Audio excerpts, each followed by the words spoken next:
হৈছে ছাৰ ডান্সৰ ছাৰ আমি এডমিশ্যন ল'লোঁ ছাৰৰ নামটো কৈ দিয়ক আৰু ক'ত মানে শিকাব নমস্কাৰ মোৰ নাম জয়ন্ত হাজৰিকা মই ডান্স এণ্ড ডান্স একাডেমিক পৰিচালক তথা প্ৰশিক্ষক গতিকে আমি এবাৰ গ্ৰীষ্মকালীন কৰ্মশালা আয়োজন কৰিছোঁ সেয়েহে ইচ্ছুক ছাত্ৰ ছাত্ৰীয়ে এডমিশ্যন চলি আছে আৰু গতিকে সকলোকে শুভকামনা যাচিছোঁ যাতে আমাৰ কৰ্মশালাটো শুদ্ধভাৱে আমি চলাই যাব পাৰোঁ আৰু 12 জুলাইৰ পৰা 23 জুলাইলৈকে আমাৰ কৰ্মশালা চলি থাকিব আৰু ইচ্ছুক ছাত্ৰ ছাত্ৰী যদি আছে কোনোবা এডমিশ্যন ল'ম বুলি ভাবিছে তেওঁলোকে অতি সোনকালে আমাৰ মানে স্কুলত এডমিশ্যন ল'ব পাৰিব।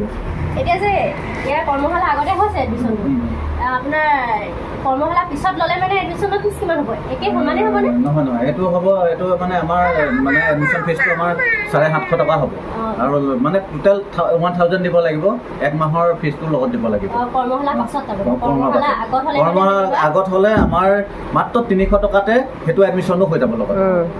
সকলোৱে মানে আহিবলৈ মই অনুৰোধ জনাইছোঁ আৰু এনেকুৱা এটা সুবিধা চবেই দিব নোৱাৰে কিন্তু মই দিছোঁ তথাপিতো আপোনালোকৰ মানে আগ্ৰহ যদি আছে এই বিষয়টোৰ ওপৰত সকলোৱে এডমিশ্যন ল'ব পাৰিব। ধন্যবাদ। আপোনালোকো যদি কোনোবা আছে সৰু ল'ৰা ছোৱালী ছাৰৰ ওচৰত এডমিশ্যন দিয়াব পাৰিব কাইলৈৰ পৰা ষ্টাৰ্ট হ'ব আমাৰ মহিলাতে। ধন্যবাদ। নহ'লে চাই দিয়া চুমু অকণমান